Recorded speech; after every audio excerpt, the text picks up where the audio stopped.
রবিবার আইসিসি টি-20 বিশ্বকাপে মুখোমুখি হয়েছিল দুই চিরপ্রতিদ্বন্দ্বী দেশ ভারত এবং পাকিস্তান। সেখানে পাকিস্তানকে 6 রানে হারিয়ে ভারত জয়লাভ করলেও ম্যাচের নানা দিকের কারণে কিন্তু বহু ক্রিকেটারকে সমালোচনার মুখে পড়তে হয়েছে। বিশেষ করে এই ম্যাচে ব্যাট হাতে ব্যর্থ হওয়ায় এবং ফিল্ডিংয়ে ইম্পর্টেন্ট ক্যাচ মিস করার জন্য সমালোচনার সম্মুখীন হয়েছেন শিবম দুবে। পাকিস্তানের বিরুদ্ধে টিমের প্রয়োজনে ব্যাট হাতে মাত্র 9 বলে 3 রান করেন নাসিম শাহের বলে উইকেট দিয়ে বসেন এই বাঁহাতি তারকা শিবম দুবে। তবে ব্যাটিংয়ের জন্য যে কারণে তাকে সব থেকে বেশি সমালোচিত হতে হয়েছে সেটি হলো জাসপ্রীত বুমরার প্রথম ওভারেই পাকিস্তানি ওপেনার মোহাম্মদ রিজওয়ানের ক্যাচ মিস।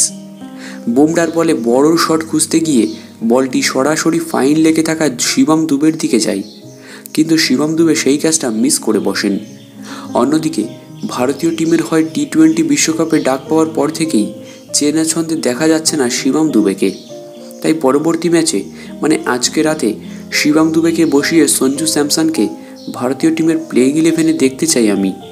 উল্লেখ্য, আইপিএল 2024-এর প্রথম দিকে ব্যাট হাতে বেশ কার্যকরী ছিলেন শিবম দুবে।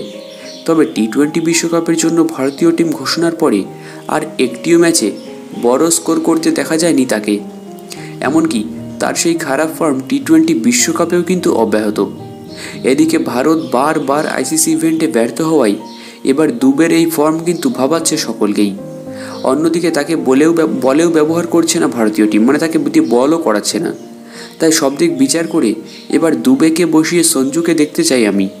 তোমরা আমার সঙ্গে কতটা একমত নিচে কমেন্টে জানিও।